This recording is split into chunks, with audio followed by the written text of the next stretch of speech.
Welcome to Pennsylvania in Focus. I'm Kristen Smith. Pennsylvania sits at the heart of the 13-state electric grid called PJM.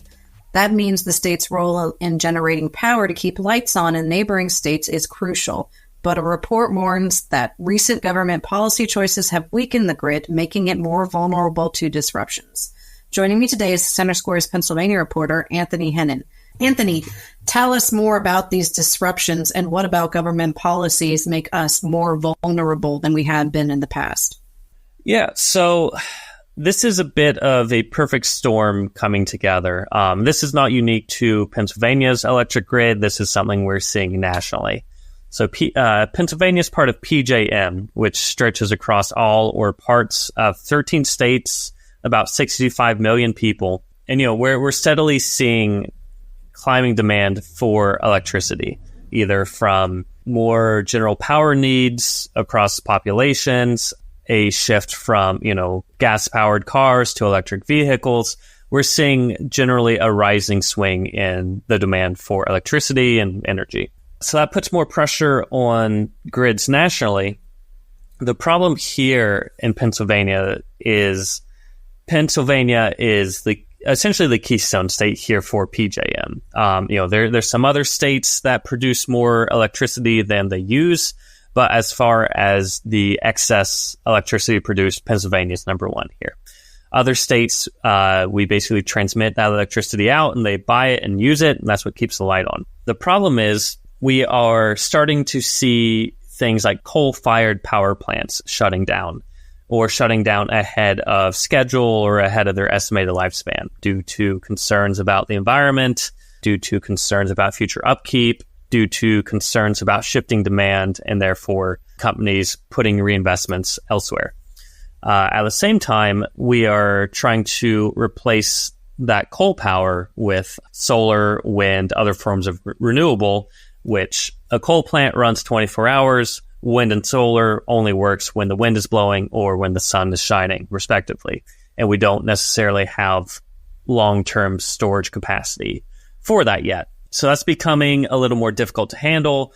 One of the big things here adding to these problems is building new transmission lines and building more generating projects for power. So this group called Pittsburgh Works Together released a report warning that all these things coming together puts a grid in peril. Ken Zapinski, who's director of research and public policy there, argued essentially, regardless of where one stands on the energy mix issue, transmission will require lots of things being built.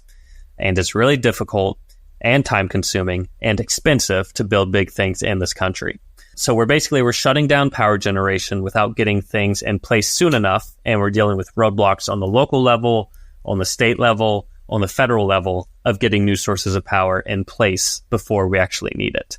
So this is a problem that's been building. This is a problem that's building nationally, but we're not necessarily getting a lot of reforms happening. We're seeing some improvements here and there, but it's still a big deal, especially in a state like Pennsylvania, which produces so much electricity and which also is not exactly a leader in renewable electricity. We are the second largest producer of natural gas in the country, and that's where a lot of the strength comes from.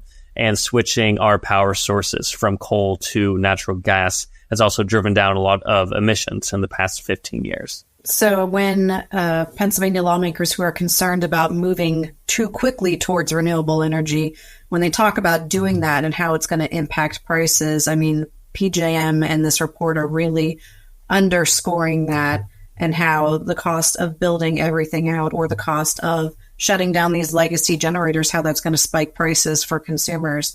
And there's also evidence of how transitioning to renewable energy, how all of that will have an impact on emissions. It will still mean grid instability if you look at a state like California, where they presumably have a lot more solar and wind energy.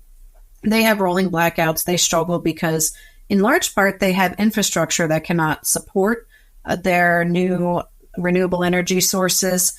When you look at some of the wildfires that have happened there in the last couple of years, those are due to aging infrastructure that needs to be updated, not necessarily from powering solar, but just because it's old and has started fires. So there's a lot more than just switching from coal to solar power. We have to upgrade the entire system. So how far behind does this report say that we are if we're going to meet some of these goals? Yeah, so the Pittsburgh Works Together report is warning that we could hit supply issues and potentially blackouts by 2030. PJM and some of their reports have warned that risk is going up. They're kind of pegging this closer to 2040, depending on a few scenarios. An overriding issue here, Zabinski argued, was the real challenge is nobody's in charge. There's a lot of different public and private sector players that are in charge of different aspects. And for things to work correctly, everything has to be in alignment. If any of them fall out of alignment, things can fall to pieces very quickly. So, this is PJM is the electric grid operator that's responsible for basically, planning for the future and coordinating auctions for electricity. But you have power generators on one side doing some of the stuff. You have public utility companies on the other side. You have state regulators. You have consumers. You have, industrial uses for things, manufacturing. And everyone has different interests in this. There's no one authority making sure that the grid auctions are working as they're supposed to, the power generators are working as they're supposed to, the transmission lines are working as they're supposed to, the approval process is working as it's supposed to. All of these kind of fall under different headings at different levels, public and private.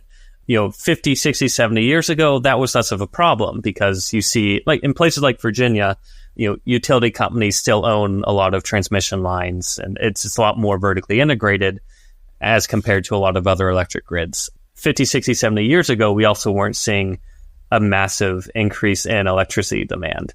So we're kind of getting a few different tensions hitting, or we're seeing the long-term effects of some things like deregulation during the 1970s and 1980s. So now the big challenge is figuring out, where are things really falling apart? How can we fix this? And so you have a lot of different things happening behind the scenes, happening in public, and it's getting more and more attention from state legislators as a result. Anthony, thanks for joining us today. Listeners can keep up with this story and more at thecentersquare.com.